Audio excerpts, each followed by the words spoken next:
Good morning dear students.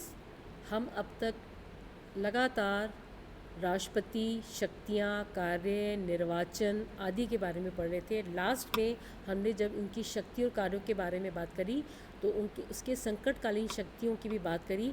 संकटकालीन शक्तियाँ यदि वास्तव में भारतीय संविधान के अनुसार राष्ट्रपति इसका प्रयोग करता है तो वो वास्तव में सर्वोच्च शक्तिशाली बन जाता है।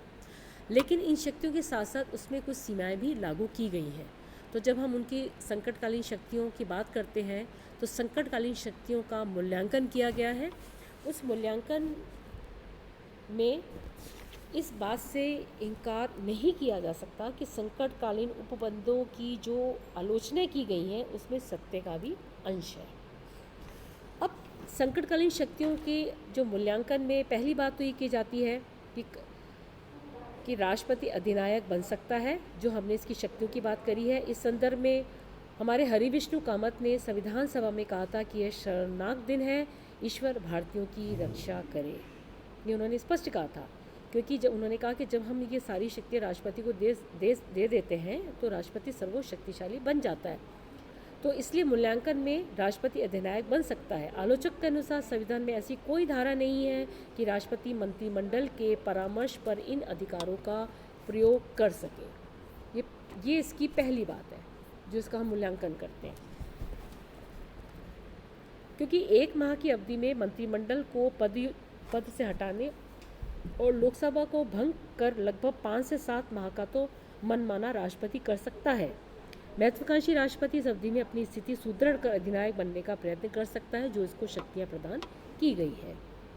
दूसरा आता है भारत के संघात्मक स्वरूप का अंत। संविधान द्वारा भारत में संघात्मक शासन व्यवस्था की स्थापना की गई, लेकिन संविधान के संकटकालीन उपबंध संघात्मक शासन व्यवस्था का आधारभूत स्वरूप ही समाप्त कर देते हैं। संवैधानिक तंत्र की विफलता के समय राज्य सरकार लगभग समाप्त हो जाती है और युद्धकालीन अथवा वित्तीय संकट में राज्य सरकारों पर केंद्रीय सरकार का नियंत्रण अत्यधिक बढ़ जाता है। परिणाम, राज्य सरकारों का रूप एक ऐसे एजेंट के समान हो जाता है जिसका कार्य संघीय सरकार के आदेशों का प्राप्त करना भर हो। ये भी किसका आलोचना की जाती है कि केंद्र सरकार ज़्यादा शक्तिशाली बन जाती है। तीसरा पॉइंट आता है कि राज्यों में विरोधी दलों की सरकारों का दमन संभव है।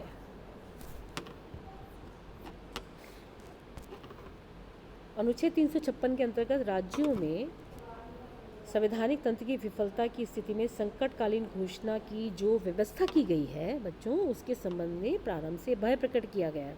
ठीक है, अब वो क्या भय है कि केंद्र का शासक दल राष्ट्रपति के माध्यम से राज्यों में विरोधी दलों की सरकार का भी दमन कर सकता है।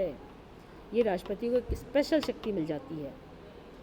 अब तक इस प्रकार की शक्ति का जिस रूप में प्रयोग किया गया उससे भी इस प्रकार के भय की संभावना बनी रहती है। अब आता है तीसरा पॉइंट,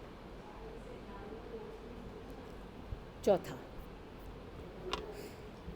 कि राज्यों की वित्तीय स्वायत्तता समाप्त हो जाएगी। संकट काल में केंद्रीय कार्यपालिका व्यवस्थापिका को इतने वित्तीय अधिकार मिल जाते हैं कि राष्ट्रपति आर्थिक क्षेत्र में राज्य सरकारों को किसी भी प्रकार का आदेश दे सकता है। इसीलिए हृदयनाथ कुंजरू के शब्दों में इन्होंने स्पष्ट कहा, हृदयनाथ कुंजरू, कि संकट काल के नाम पर राज्यों की वित्तीय स्वायत्तता समाप्त की जा सकती है। इन्होंने स्पष्ट कहा। अब लास्ट जो आता है वो है मूल अधिकार अर्थहीन हो जाएंगे। इसमें कामत और शिब्बन लाल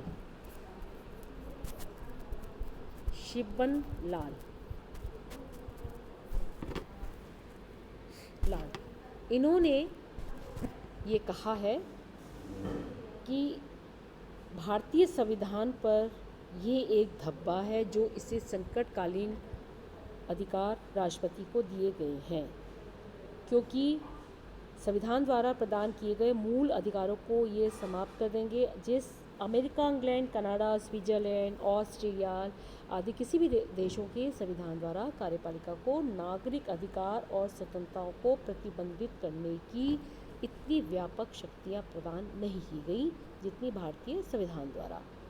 तो इस प्रकार से जो राष्ट्रपति की संकटकालीन शक्तियां हैं उसका मूल्यांकन किया गया। लेकिन कुछ जो विद्वान हैं उन्होंने इस शक्तियों के पक्ष में भी तर्क दिए हैं, जिसमें ये कहा है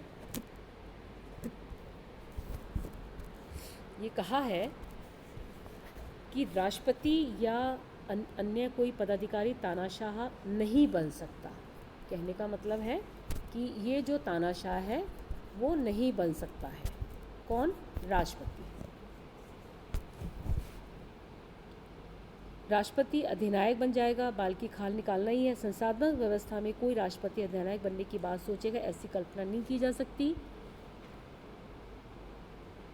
अगर कार्यपालिका अपने संकटकालीन शक्तियों का दुरुपयोग करती है तो संसद उसे सबक दे सकती है, क्योंकि 44वें